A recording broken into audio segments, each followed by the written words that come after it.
Welcome geri kuri TWENGAKO TV. Turabaye ikaze n'ubundi abakunzi ba TWENGAKO TV nk'ibisanzwe.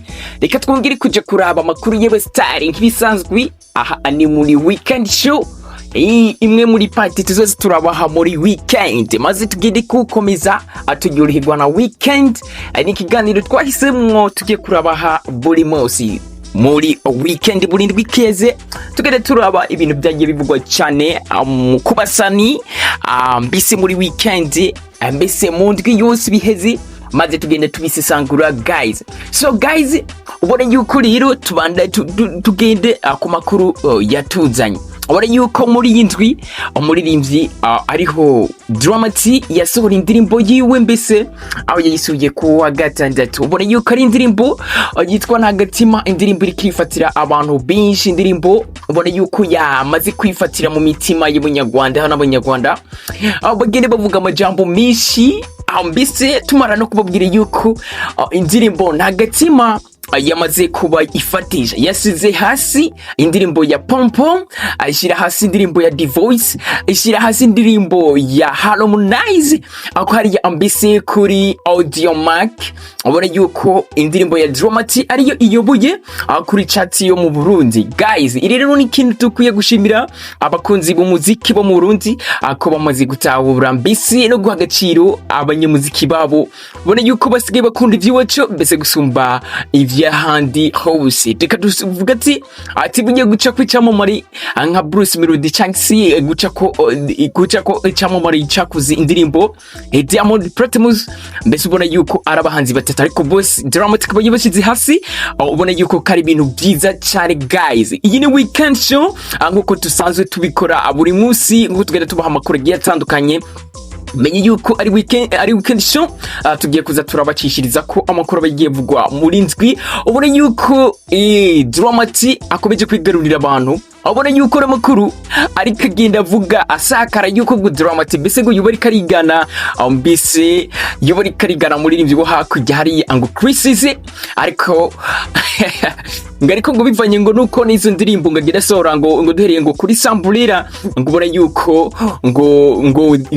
ngo Chrisize ngo ari yasohoye Samburera ngo na Dramati ngaca sora Samburera ngo mbese ngakomeje kwigana. Ariko umuziki uko byubatse umuziki suko agena wose ngara abandi bigana cyangwa umuziki ni melody yeah guys. Ubona rero yuko babonye yuko Dramati amaze kubafatisha bw'abatangiye kuvuga ati ngo ngatangiye kwigana Chrisize. Apana umuntu abu wiwe nta muntu yigana gundi umuntu akora byiwe aho nta wundi yigana wundi guys. Ibyo tuzi turabitangura mu muziki dude nkuko twamaze kubabwira Dramati niwe nubu akiyoboye kuri Audiomack, kuri chat zo mu Burundi cyangwa se ku rubuga rwa Audiomack.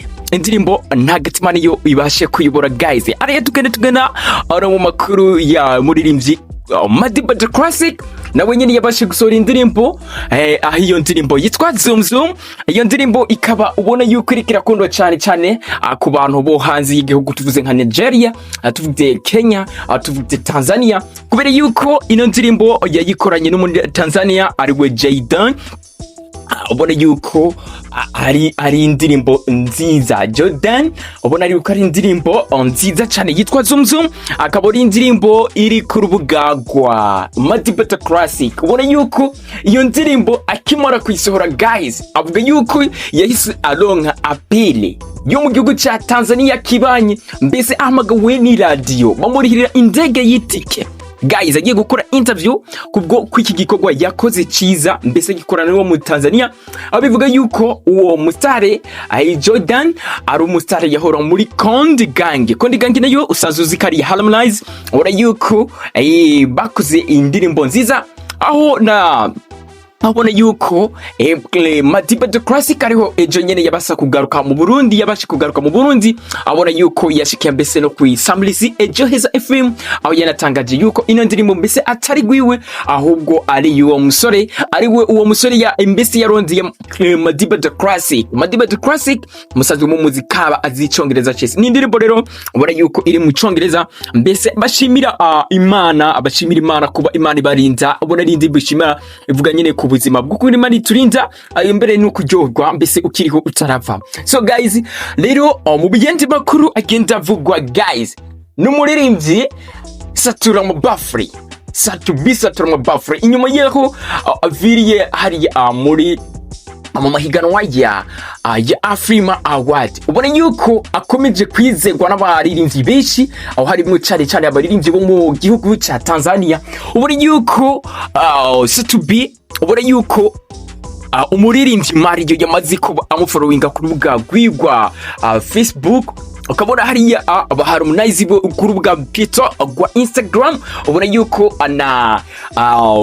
na Harmonize yamaze kuba amufollowinga, kandi amakuru vuba turaronka mbese na collabo ikomeye ayuno muririmbyi. Abona yuko byagiye bivugwa cyane mu mwaka wa 2025 cyangwa mu mwaka wa 2025, abyagiye bivugwa cyane yuko bashobora kuduha indirimbo ari Chino Wanama umusitari nyine wahariya ku mapiano hariya muri Tanzania. Ubona mumuzi yuko bavuga yuko bagira baduha indirimbo, ariko bariko bavuga yuko ubona yuko nyine bagiye banahana ivyumviro ku mbuga zabo nyine bavuga ati reka tubikore, ati niwo mwanya. Ubona yuko rero muri 2026 nabo bashobora kuduha igikorwa, kandi ukabona yuko n'amakuru agenda avugwa ku umuririmbyi umwe Imo aheruka mu Burundi akomeje kuvuga agenda atangaza yuko Satubi ari we mustari komeye cyane, kandi abishobora kuvuga yuko obo bari no mu biganiro, kandi ibiganiro bigeze kure twashobora no nyine gukuronka collabo guys. Reka nabipfurize ibihe byiza aho muri hose mwe tukomeje kubana, komeza bane natwe ni weekend show cyangwa se weekend vibes, aho tugenda turaba amakuru y'abastari ayo yaranze indwi cyangwa se amakuru yavuzwe cyane mu ndwi guys. Abona yuko Satubi akomeje kubaka mbese akomeje kwiyubaka bivanye n'ibikorwa vyiwe, benshi bakomeje kumutinya, baririmbyi bakomeje kumutinya, bakomeje kumwita Turi King koko. So guys, ni Imo rero akomeje kuvuga yuko Satubi ari umuririmbyi w'igihangange, kandi mbese mwamaze kuvyumva ko bashobora kuba bafitaniye n'igikorwa guys. Muri ino ndwi rero iheze ni kubona yuko aho hagiye hanavugwa amajambo menshi aho ku muririmbyi Kirikou akili, aho bagiye bavuga yuko bagira n'amakinga yuko amasezerano yiwe ya Superbat mbese yoba agiye guhagarikwa. Ukabona yuko hariya na Simbizi agenda avuga amajambo menshi kuri Kirikou akili, kandi Kirikou akili tunabibuza yuko ino ndwi yabashe kugiriramwo aho yabashe kugwara, ariko butuvugana nawe akaba yakize. Ku post iraho yasize ku rubuga rwa Facebook, abona yuko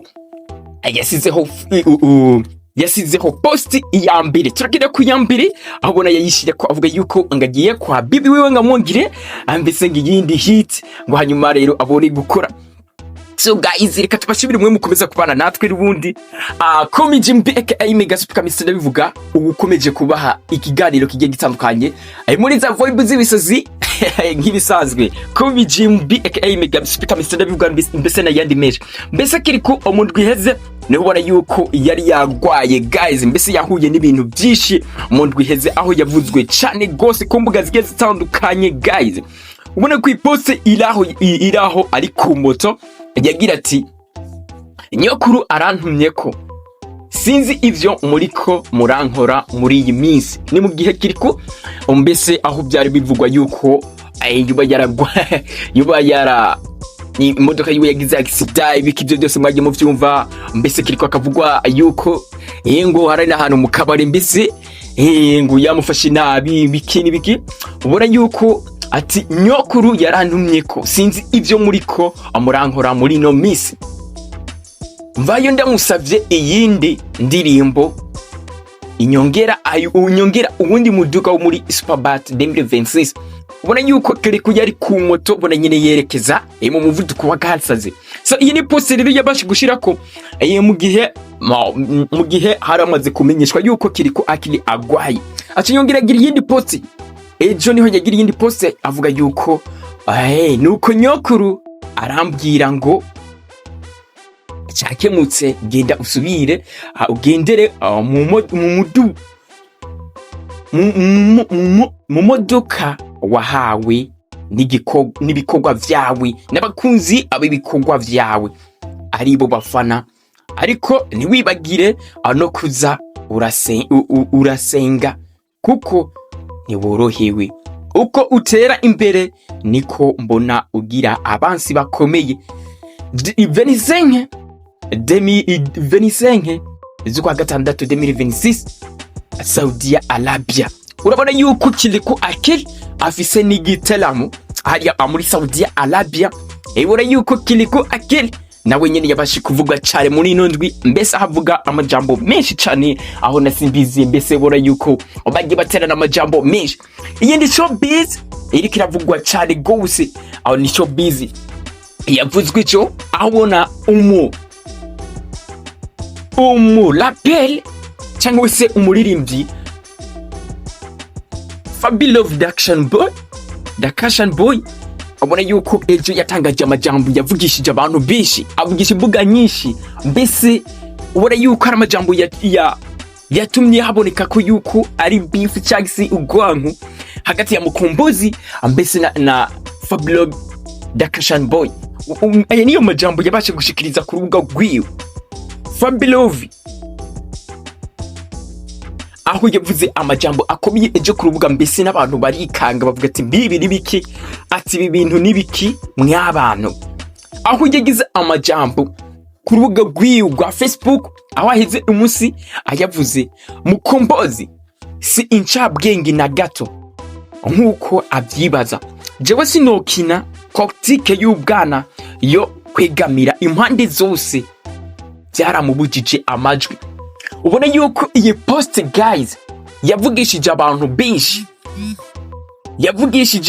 benshi cyane gose. Abona yuko abantu bavuga ati Fabelove ntiyarakwiye kuvuga ayo majambo, ati ahubwo ati nyimba wewe wabona yuko politike yo ishobora, ati ndabona yinjire muri politike y'umuziki, ati wewe arabona byamwankiye. Abona nyine ari amajambo yagiye avugwa, mbese tunabibutsa yuko yari haheze imisi ubona yuko Mkombozi azunguruka kubimenyesha makuru bigiye bitandukanye, aho mbese bagenda bavugana baterana amajambo nasimbizi umusema vumba kuri byinshi, ati politiki yarakurariye ibiki n'ibindi. Rero ubona yuko ari ibintu bikomeje gukumira. So guys, reka babwire ati hasta la vista, mwebwe mwese mukomeza kudukunda, mwebwe mwese mukomeza gukurikirana ibikorwa byacu ani kuri TWENGAKO TV. Kola subscribe dukomeze kubana no muri zindi mu zindi video zigiye zitandukanye. So guys, ibi nivyo bintu byabashe kuvugwa cyane muri no weekend cyangwa se ino ndwi iheze. Ubona yuko iyi yari weekend show cyangwa se yitwa weekend vibes, muri za vibes z'ibisazi nk'ibisanzwe. Reka tubabwire ati hasta la vista, mubashe kubwarwa neza aho muri hose.